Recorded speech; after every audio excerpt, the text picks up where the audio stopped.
necesita de nuevo cirugía. El rey no se ha planteado en ningún momento la abdicación. El rey pasará de nuevo por el quirófano debido a una infección en la prótesis de la cadera izquierda. La operación, que será la octava a la que se somete en un plazo de 3 años y medio, estará dirigida por el cirujano gallego Miguel Cabanela y se realizará en un hospital de Madrid. Un episodio que ha avivado el debate sobre el futuro de la monarquía en nuestro país. El jefe de la Casa Real asegura, sin embargo, que don Juan Carlos no se ha planteado en ningún momento la abdicación y que tampoco se contempla la figura de la inhabilitación porque seguirá desempeñando sus funciones. ¿Qué tal? Muy buenas noches. Los rumores fueron la constante a lo largo de todo el día hasta que se produjo esa comparecencia pública a las 6 de la tarde para anunciar qué le pasaba exactamente al rey. Ahora la Casa Real se siente optimista y aliviada tras reconocer que también hubo momentos de preocupación. En cualquier caso, no hay duda de que estos problemas de salud han empañado la imagen de fortaleza que hasta ahora había mostrado la monarquía. Problemas de salud, pero no solo de salud. Para muchos ha llegado la hora del relevo. Que la abdicación del rey es algo que viene siendo obligado por las circunstancias desde hace ya una larga temporada. Non é extraño que haxa sectores que pensen que unha forma de rehabilitala, por utilizar a mesma metáfora, é precisamente proceder a unha vía de abdicación que permita dar paso a un sucesor que está en mellores condicións físicas. El joven de 22 años acusado de prender fuego en Tomiño ha ingresado en la cárcel. El juez ha decretado para él prisión sin fianza por un delito continuado de incendio forestal.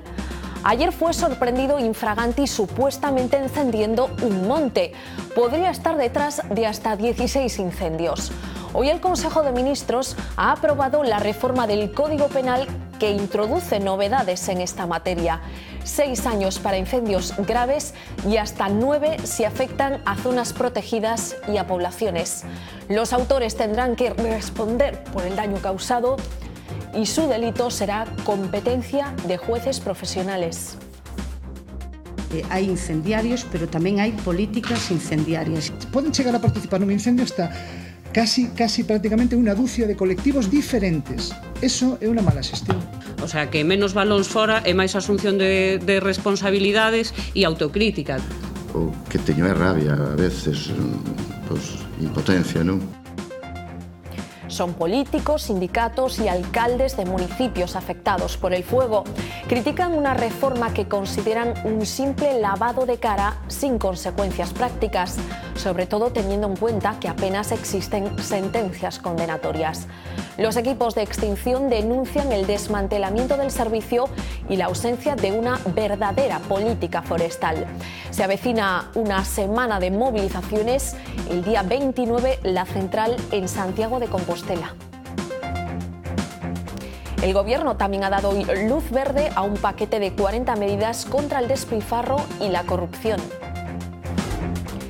Se crea un nuevo tipo de delito, el de financiación ilegal de partidos. Se realizará un mayor control de sus finanzas. El responsable de este apartado en cada formación deberá comparecer anualmente en el Parlamento. También se pondrá la lupa en las retribuciones de los altos cargos. El Ejecutivo prohibirá además el uso de tarjetas de crédito con cargo a los ministerios.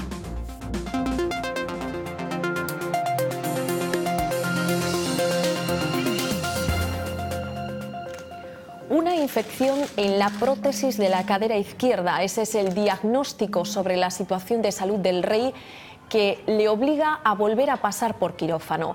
Será su octava operación en 3 años y medio.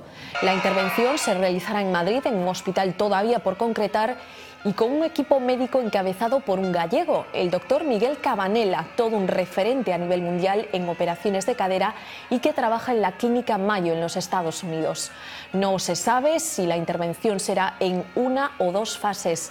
Los médicos tendrán que analizar el germen, el origen de la infección y cómo está el tejido que rodea la prótesis. Se calcula que en general este tipo de operaciones tiene un porcentaje de éxito de entre el 92 y el 94%.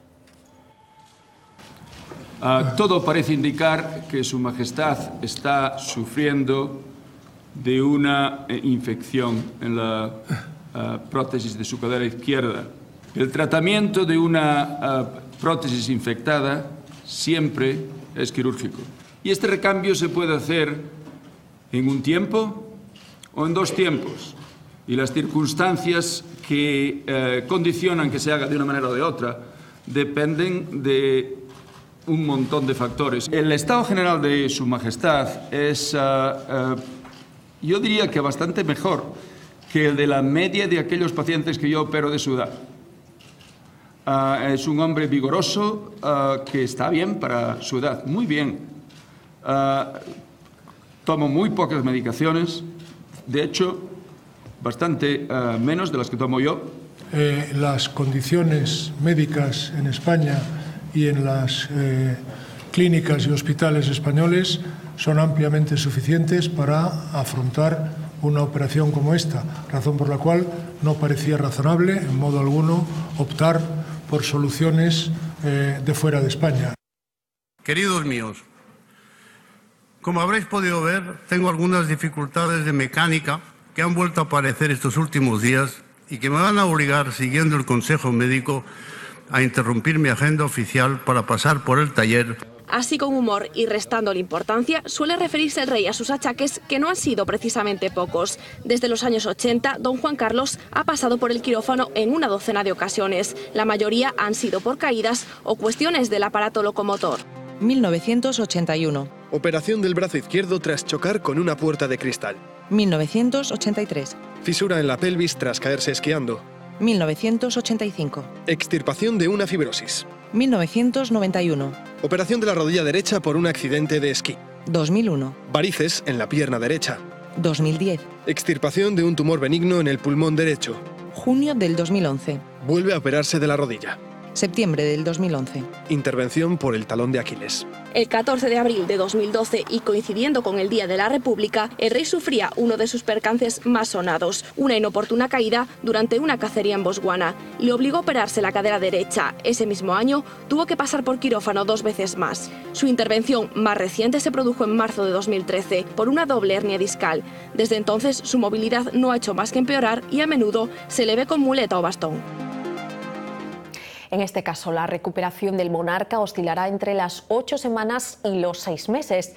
Es el cálculo del cirujano que va a dirigir esa operación, un gallego, toda una eminencia a nivel internacional que lleva 4 décadas operando en Estados Unidos. La operación será en Madrid. No se sabe en qué hospital, no se sabe si público o privado, pero sí se sabe qué médico dirigirá la intervención. Y serán manos gallegas, las de Miguel Cabanela, toda una eminencia en cirugía de cadera a nivel mundial. Trabaja desde hace 40 años en la Clínica Mayo, en Rochester, Minnesota. Nació hace 71 años en Mondoñedo, Lugo. Su padre ejerció durante 4 décadas la medicina en la localidad. Fue alcalde, concejal y llegó a fundar un hospital, el Sanatorio Quirúrgico de Nuestra Señora de los Remedios, un centro donde los mindonienses aún recuerdan nadie dejó de ser atendido por falta de dinero. El doctor Miguel Cabanela, que también es hijo predilecto de Mondoñedo y medalla de plata de la Xunta, vuelve a Lugo 2 veces al año de vacaciones. Eso se decide en el momento de la cirugía. El doctor es de Lugo. Ha recibido numerosos premios internacionales por su aportación al desarrollo de tecnologías sanitarias innovadoras. La sustitución de una prótesis de cadera es algo que está muy bien solucionado. Imparte conferencias por todo el mundo, aunque su labor como jefe de cirugía reconstructiva en la Clínica Mayo, famosa por su tratamiento del cáncer, le obliga a decir que no a decenas de invitaciones cada año. Desde los años 80, el rey ha pasado por el quirófano hasta en 12 ocasiones. Sus antiguas lesiones en la cadera siguen pasándole factura. Una dolencia difícil, a pesar de que el índice de éxito en las implantaciones de prótesis es cada vez más alto en nuestro país. Sin embargo, es imposible saber por qué se producen infecciones y complicaciones como las que llevan semanas molestando al monarca. A estas edades, tener muchas operaciones, el cuerpo sufre bastante y se va deteriorando. Cuando se cambia la primera vez una prótesis es más fácil, porque se va sobre un tejido virgen.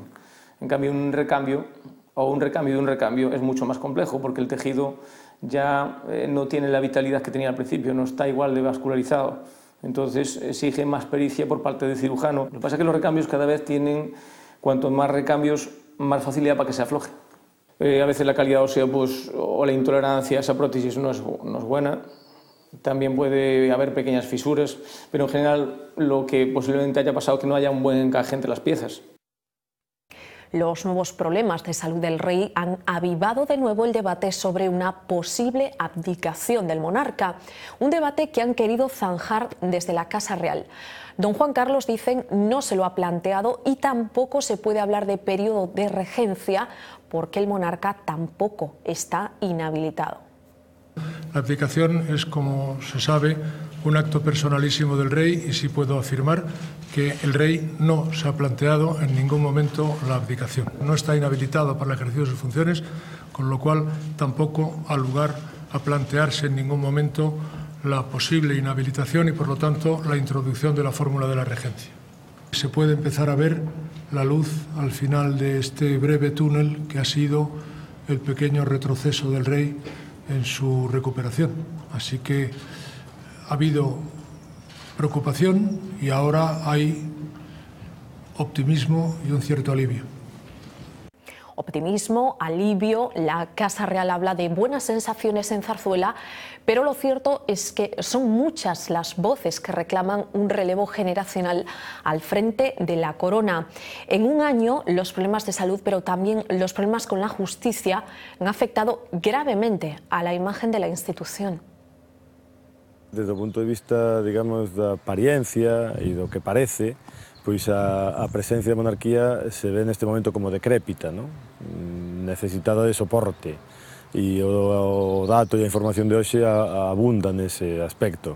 E desde ese punto de vista, pois efectivamente non é extraño que haxa sectores que pensen que unha forma de rehabilitala, por utilizar a mesma metáfora, é precisamente proceder a unha vía de abdicación que permita dar paso a un sucesor que está en mellores condicións físicas para atender os deberes, ¿no? El papel del rey ha sido extraordinariamente positivo, ha contribuido de una manera decisiva a la consolidación democrática en España, a la estabilidad del régimen constitucional, etc., y que no tiene por qué dejar de serlo. Lo ha dejado de ser en gran medida como consecuencia del deterioro de la institución en los últimos meses, en los últimos 2 años, Urdangarín, meteduras de pata del rey, etcétera, etcétera.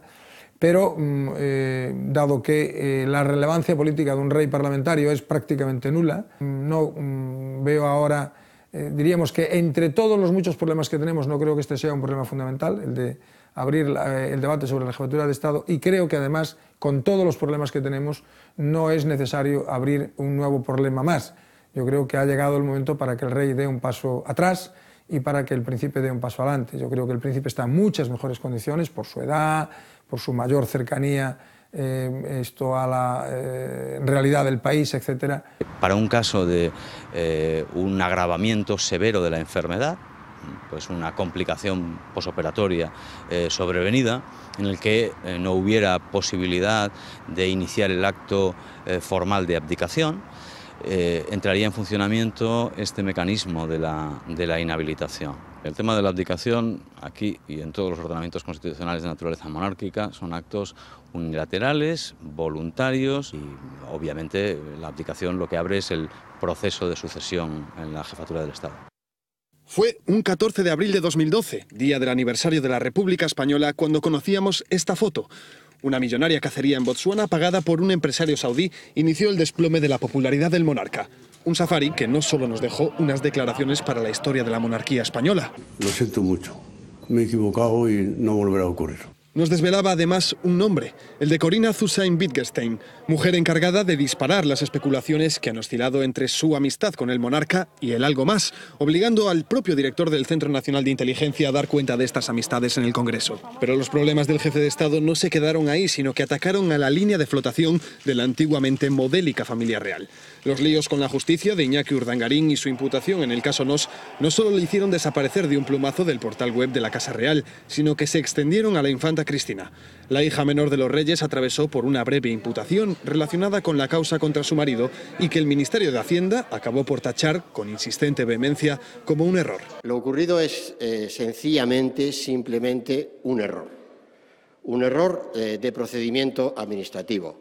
Un error que es lamentable que se produzca, pero que se produce. Las dudosas condiciones en las que la infanta Cristina recibió un crédito de su padre y la apertura del debate sobre una posible abdicación del monarca completan un annus horribilis que dura ya más de 365 días.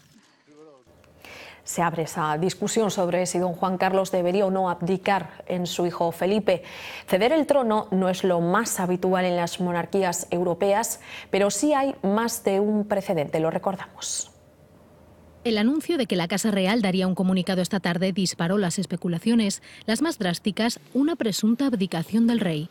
Lo cierto es que abandonar el trono se ha puesto de moda en Europa. En abril lo hizo Beatriz de Holanda, que con 75 años cedía el testigo a su hijo Guillermo, de 46. En julio abdicaba a Alberto de Bélgica, de 79 años, haciendo rey a su hijo Felipe, de 53. Ninguno lo hizo con un comunicado. Los dos lo anunciaron en breves y discretos discursos televisados. La reina Beatriz seguía la tradición de su madre, que abdicó a los 70 años. El rey Alberto justificó su decisión en su edad y en un delicado estado de salud, aunque la prensa apuntó también a los escándalos que llevaban un tiempo afectando a la corona belga. Su caso se ha visto como un precedente de lo que podría hacer don Juan Carlos, aunque en Europa no se estila abdicar por enfermedad. Los reinados más longevos a día de hoy, los de Reino Unido, Dinamarca y España, abogan por el relevo tradicional. El rey ha muerto, viva el rey. A sus 86 años y tras 66 en el trono, Isabel II solo se ha permitido rebajar un poco su actividad. La danesa Margarita II, de 73 años, ha asegurado que seguirá en el trono mientras tenga fuerzas, a pesar de que sufre artrosis y varias operaciones. Algo distinto podría ser el estilo noruego. El rey Harald no dudó en delegar la regencia en su hijo Haakon durante varios meses en el 2003 para ser tratado de un cáncer y en el 2005 para una operación de corazón. Eso sí, continúa en el trono. Para encontrar ejemplos recientes de una abdicación por enfermedad, hemos de irnos a Camboya, cuyo rey cedió la corona en 2004 para ser sometido a un duro tratamiento médico, o mirar hacia el Vaticano, donde todo un papa dejó el trono de San Pedro por encontrarse sin fuerzas.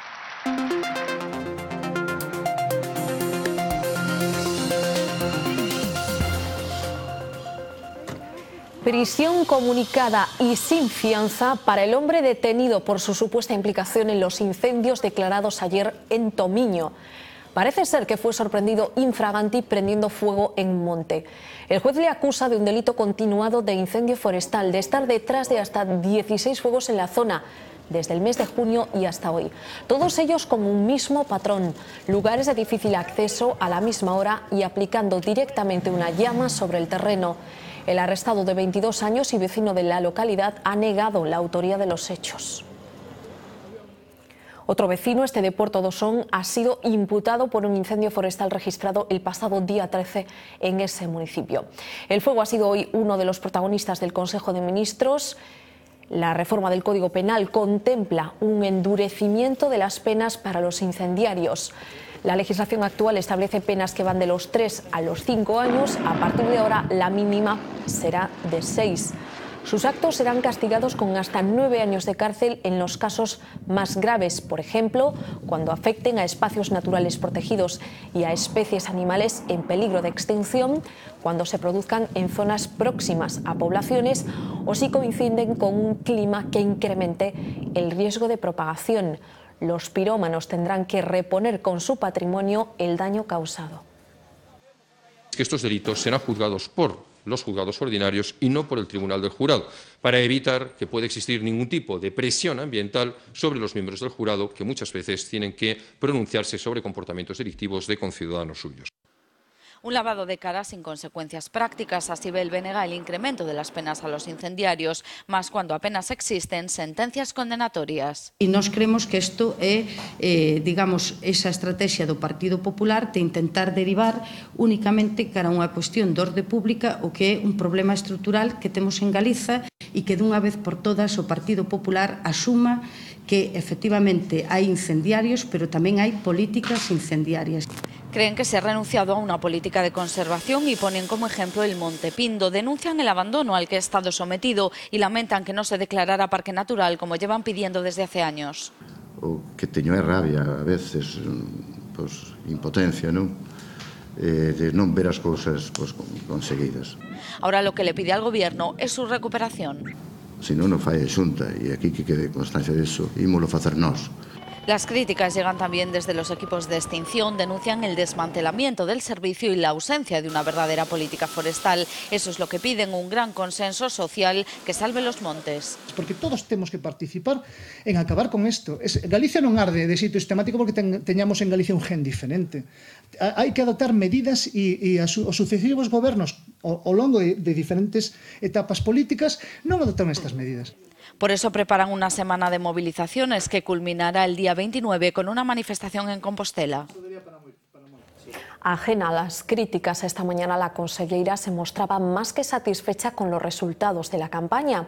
Hoy la hemos visto visitando la base aérea de la BRIF en Laza para mostrar su agradecimiento a los profesionales que trabajan en ella. Gracias a esta unidad móvil pueden recibir toda la información del incendio en tiempo real. Si en este cuadradito por aquí, por ejemplo, pusiera un 200, que es la escala máxima, puede ver que ahí se puede generar un nuevo incendio. Una vez localizado el fuego, 2 helicópteros les permiten reaccionar con rapidez. De la Xunta dispone de nosotros como si fuésemos un medio más.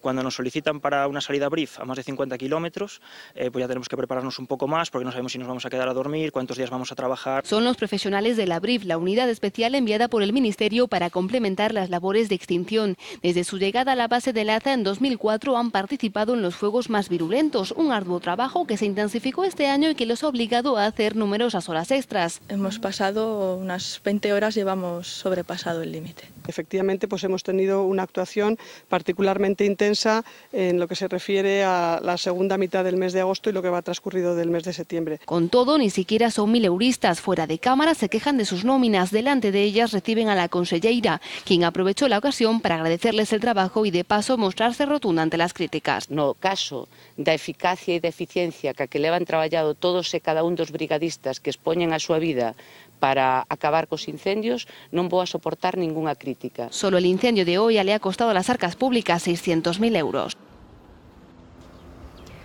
Desde luego, este verano las condiciones meteorológicas no han sido las idóneas para la lucha contra el fuego. Los brigadistas han tenido que hacer frente a meses muy secos y calurosos. Según el balance que hoy ha presentado la Agencia Estatal de Meteorología, julio ha sido uno de los meses más calurosos de los últimos 40 años y agosto de los más secos, con un 37% menos de precipitaciones de lo que suele ser habitual. En cuanto a lo que está por venir, se espera un otoño normal con temperaturas suaves. Hablábamos antes del endurecimiento de los castigos para los incendiarios, pero la reforma del Código Penal incluye muchas más novedades. A partir de ahora, por ejemplo, cualquier robo por importe inferior a 1.000 euros será considerado delito. Los autores de crímenes de especial repulsa social, como por ejemplo José Bretón y los terroristas, pasarán de 25 a 35 años en la cárcel antes de que se revise su pena. Hacer desaparecer un cuerpo será equivalente a un homicidio, asesinato, si es un menor, como lo era Marta del Castillo. La libertad vigilada en vigor para delincuentes sexuales, como el autor de la muerte de Mariluz, se impondrá un máximo de 5 años y la edad de consentimiento sexual pasa de los 13 a los 16 años. Los cambios llegan también al ámbito de la Administración. El Ejecutivo ha aprobado medidas contra la corrupción y contra el despilfarro de fondos públicos. 40 medidas en una decena de leyes. El Gobierno está dispuesto a terminar con la corrupción del futuro. Es una reforma que no funciona a golpe de una actualidad pasajera. Habrá un control por ley de las cuentas de los partidos. Si hubiera existido ya, Bárcenas tendría que haber explicado cada año en el Congreso las finanzas del PP. Esas cuentas habrían sido revisadas y aprobadas obligatoriamente por el partido. Y la organización tendría que haber dado a conocer, además, cada euro que hubiera recibido de subvención. Pero también estarán controladas las retribuciones de los políticos y de los cargos públicos de la Administración del Estado. Se regulará la presentación pública de sus declaraciones a Hacienda y habrá una auditoría de su situación patrimonial cuando acceden y cuando dejan sus cargos. Entre estas medidas de regeneración democrática se incluyen además reformas del Código Penal. Por ejemplo, habrá más supuestos en los que la mala gestión del patrimonio público serán castigadas. Además, ya no habrá que demostrar que el político de turno se ha enriquecido para acusarlo de malversación. Será un delito por sí mismo ocultar el patrimonio para no tener que pagar a los acreedores. Más adelante, el Código Penal podría incluir nuevos delitos como el de financiación ilegal de partidos y un agravamiento de las penas. Señora vicepresidenta. Sucedía este miércoles en el Pleno del Congreso. La portavoz socialista mostraba varios documentos del sumario del caso Bárcenas que luego remitiría a los medios de comunicación. Hoy el PP ha formalizado una denuncia contra el PSOE por divulgar datos de carácter personal de distintos trabajadores del partido. Los populares han presentado además un escrito ante la Fiscalía Anticorrupción en el que piden que sean expulsadas de la causa aquellas acusaciones que están usando este procedimiento con fines políticos. A partir del 1 de octubre, los enfermos crónicos tendrán que pagar por los medicamentos que les suministran en los hospitales para su tratamiento ambulatorio. Hasta ahora eran gratuitos. En la lista hay antitumorales, pastillas contra la hepatitis y la artritis. Los pacientes deberán abonar el 10% del precio del envase con un tope de 4,20 €. Trasplantado de riñón hace 10 años, Pepe toma más de 20 pastillas al día. Algunas de ellas ahora serán de copago. De mi pensión sí sale parte para pagar esos medicamentos que antes no pagaba. Por lo tanto, mi pensión sí que se ha tocado. Y como él, cientos de pacientes con enfermedades crónicas se verán afectados por la subida del 10% en 157 medicamentos que se dispensan en el hospital. José acaba de superar una leucemia y su hijo de 14 años es enfermo crónico de riñón. Una paga de 700 €, dice, no da para tantos medicamentos. No podemos, estamos hasta el cuello, estamos asfixiados. Gente que no debíamos nada, no estamos viendo la milla de ahorros que teníamos, están desapareciendo. Y que los números cuadren se convierte cada mes en otro problema crónico.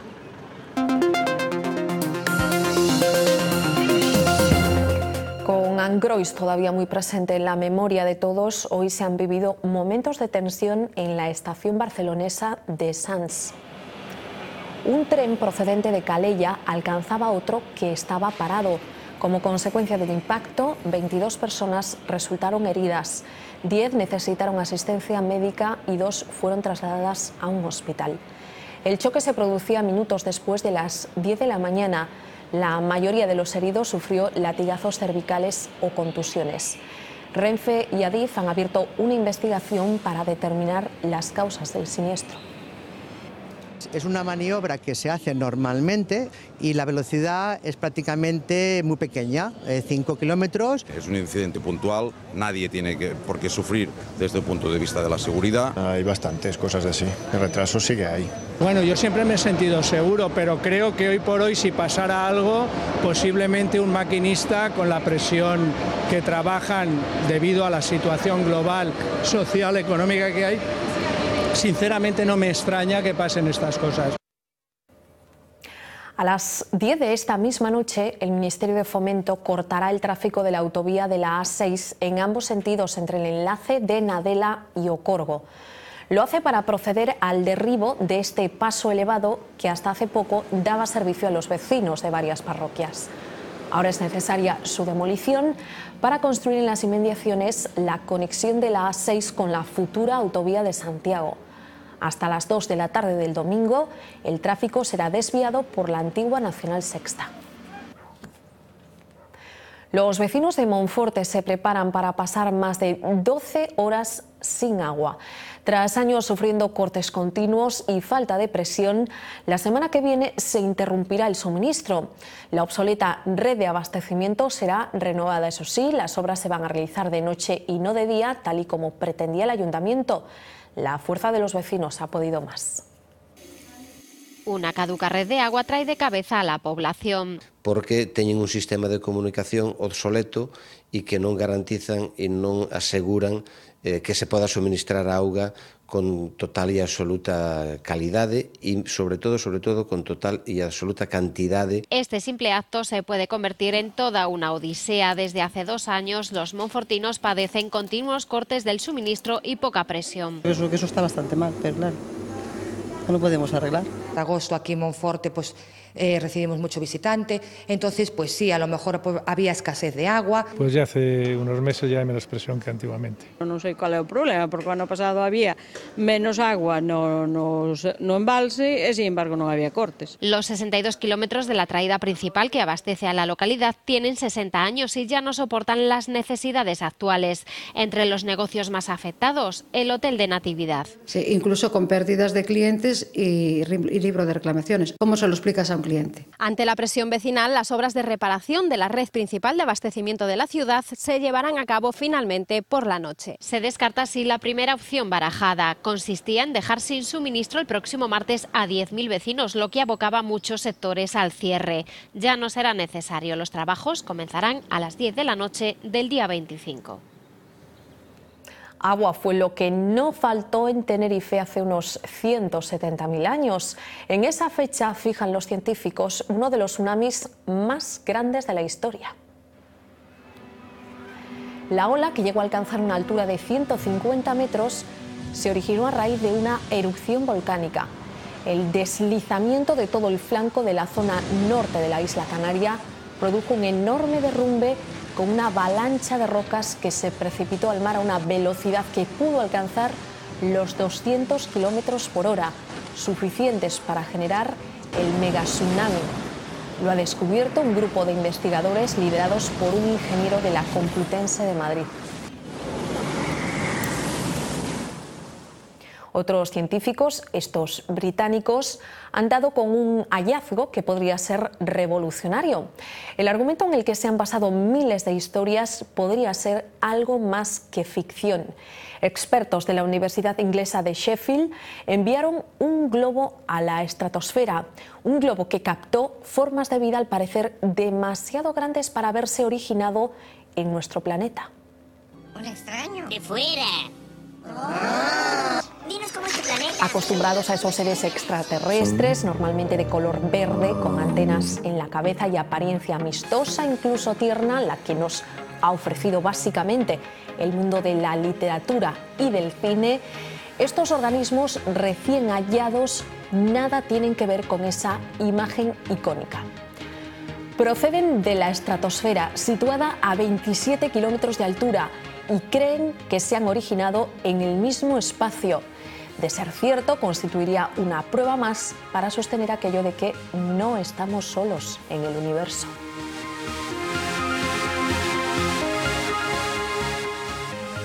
Nosotros nos marchamos. Recuerden que la próxima cita con la información aquí en V Televisión mañana a partir de las 9. Hasta el lunes.